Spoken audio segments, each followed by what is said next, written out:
One of the most important parts of getting your fire started is always getting the right materials.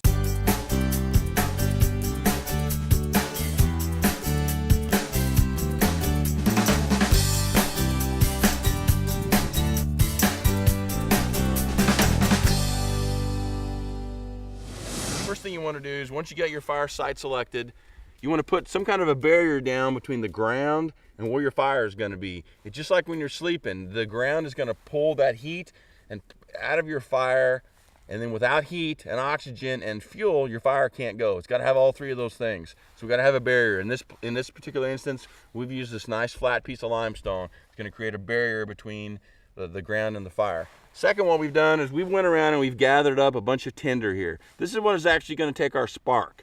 So we've taken this tinder, and we've got most of this off of a cedar tree. When you walk around a cedar tree, and you'll see the bark, and it's going to have these little pieces on it. They're going to be hanging off, and they're going to kind of be curled up. Those are what you want to take off. Don't take the bark off the tree. The bark will not start a fire, plus you'll hurt the tree. But get these little bitty furry, hairy pieces off the cedar tree. That's what's going to hold your spark. We've also found some pieces of some dried grass here, and we're going to put this in the middle of our cedar tinder. And this is what's going to take our spark. As soon as we get this to take a spark, and as it starts to go up, then we're going to add this dry grass to it. That's going to add more fuel to it. And then we're going to add lots of oxygen to it. We're going to blow lots of air up underneath it and get it going. And then we're going to move to these really small little twigs right here. You can see we've gathered these twigs. We've broken them all up into nice small little pieces. They're nice and dry. We're going to add those right on top of our grass and our other tinder.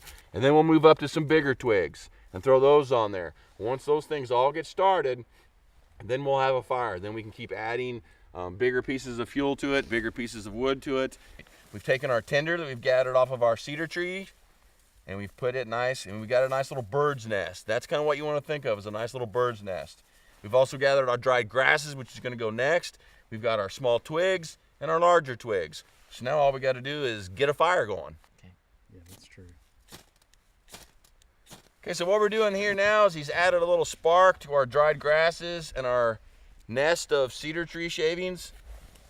Now we're going to add some more dried grasses to this and really get it going. We're just going to keep adding the oxygen to it. It's going to keep adding the bigger twigs to it, get everything to catch up. We've got fuel, we've got our barrier between the ground and the fire, and then we're going to have a fire. We just keep adding things to it.